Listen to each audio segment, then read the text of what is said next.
वसुलीच्या नावाखाली अमानुषतेची परिसीमा गाठणारी एक घटना सध्या समोर आलेली आहे।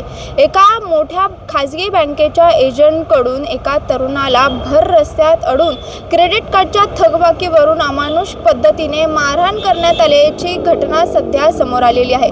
हडपसर परिसरात ही घटना घडलेली आहे आणि याचा व्हिडिओ सध्या सोशल मीडियावर देखील प्रचंड व्हायरल होत आहे। या घटनेनंतर कुठेतरी एका पद्धतीने अमानुष पद्धतीची मारहाण आणि दुसरीकडे व्हायरल झालेल्या व्हिडिओमधून दिसून येते की यात कुठेही नागरिकांनी जे आहे तो हस्तक्षेप केलेला नाहीये किंवा त्या तरुणाला वाचवण्याचा प्रयत्न केलेला नाही। त्याच्यामुळे या दोघांच्या कचाट्यात किंवा कात्रीत हा तरुण आपल्याला अडकल्याचं पाहायला मिळतंय। मिळालेल्या माहितीनुसार या एजंटने या तरुणाला भर रस्त्यात अडवून थकबाकीची मागणी केली, मात्र जेव्हा या तरुणाने असमर्थता दर्शवली तेव्हा या एजंटकडून त्याला अमानुष पद्धतीने मारहाण करण्यात आली।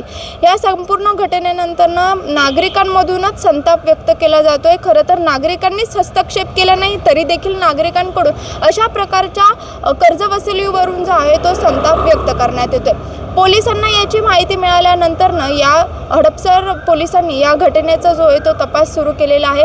पोलीस उपायुक्त राजलक्ष्मी शिवलकर यांनी फिर्यादीला बोलवून गुन्हा दाखल करण्याची प्रक्रिया सध्या सुरू असल्याची माहिती दिलेली आहे। मात्र या सगळ्यातून काही मुद्दे जे आहेत ते उपस्थित होत आहेत। पहिला म्हणजे की अशा प्रकारची मारहाण करत कर्ज वसुली करणं कितपत योग्य आहे आणि दुसरा महत्त्वाचा विषय म्हणजे एजंट जे आहेत ते अशा प्रकारचा मार्ग अवलंबतात, ते कायद्याच्या चौकटीत राहून हा मार्ग अवलंबतात का किंवा कायद्याच्या चौकटीत राहून ही जी कर्ज वसुली आहे ती होत आहे का, असे काही महत्त्वाचे मुद्दे या सगळ्यातून उपस्थित होत आहेत। त्याच्यामुळे आता पोलीस या सगळ्यावरती नेमकी काय कारवाई करतात, बँकेवरती काय कारवाई करते, एजंटवरती काय कारवाई करतात हे पाहणं महत्त्वाचं असेल।